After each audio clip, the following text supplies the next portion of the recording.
बिस्मिल्लाहिर्रहमानिर्रहीम। अस्सलाम वालेकुम दोस्तों, अपनी नेक्स्ट वीडियो के साथ आपको वेलकम करता हूँ अपने इस चैनल में। दोस्तों, दुनिया के जितने तरक्की याफ्ता ममालिक हैं वो तमाम की यही कोशिश है कि दुनिया के पढ़े लिखे लोग, हाई स्किल्ड लोग जो हैं उनको अपने मुल्कों की तरफ अट्रैक्ट करें। आपको मालूम होगा कि कनाडा की इमिग्रेशन पॉलिसी इसी पे डिपेंड करती है, यूएसए की इमिग्रेशन पॉलिसी इसी पे डिपेंड करती है, ऑस्ट्रेलिया न्यूजीलैंड की पॉलिसी इसी पे, और यूके ने भी इसी लाइन में अपने आप को खड़ा कर लिया है। जो यूके का नया इमिग्रेशन पॉइंट वाइज सिस्टम है वो भी यही है।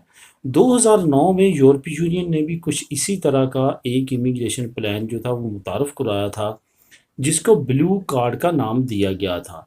ये ब्लू कार्ड इमिग्रेशन जो थी, ये पूरी दुनिया से लोग, हाई स्किल्ड जो लोग हैं वो शेंजन स्टेट्स में अप्लाई कर सकते थे और उनकी बेस पे उनको यहाँ पे परमानेंट रेजिडेंसी दी जाती थी और यहाँ पे रह सकते थे, काम कर सकते थे, प्रॉपर्टी खरीद सकते थे। इवन सेम राइट्स उनको दिए जाते थे जो कि यूरोपियन को दिए जाते हैं। इसमें क्या हुआ कि इसमें कुछ खामियां थीं, जो खामियों को अब दूर करके यूरोपीय यूनियन ने नए सिरे से इसको लॉन्च किया है, इस ब्लू कार्ड इमिग्रेशन को। आपको समझाने के लिए मैंने हिंट दिया है कि सेम लाइक ईयू कार्ड, ये बिल्कुल ईयू कार्ड की तरह का ही है, क्योंकि इस पे आप पूरे शेंजन स्टेट में वर्क कर सकेंगे।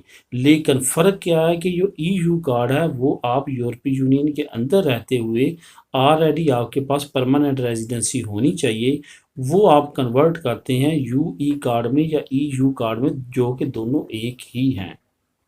क्योंकि बहुत सारे दोस्तों की ये भी कन्फ्यूजन है कि ईयू कार्ड है या यूई कार्ड है। अगर स्पेनिश में बोलेंगे यूई है, अगर इंग्लिश में बोलेंगे ईयू है, तो ये सेम है दोनों। तो मैं बात कर रहा था कि जो ब्लू कार्ड है उसमें ये है कि आपके पास पहले कोई स्टेटस नहीं होता और ना ही आप यूरोपीय यूनियन में रह रहे होते हैं।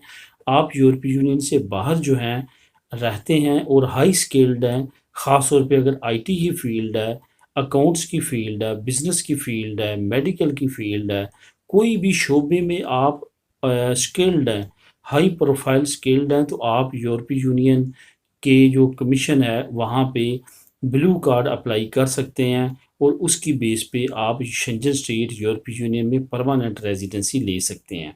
इसको लेने के बाद शेंजन स्टेट में यहाँ पे दिल करे आप काम कर सकते हैं। ये ज़रूरी नहीं है कि आपने एक ही मुल्क में हमेशा के लिए रहना है।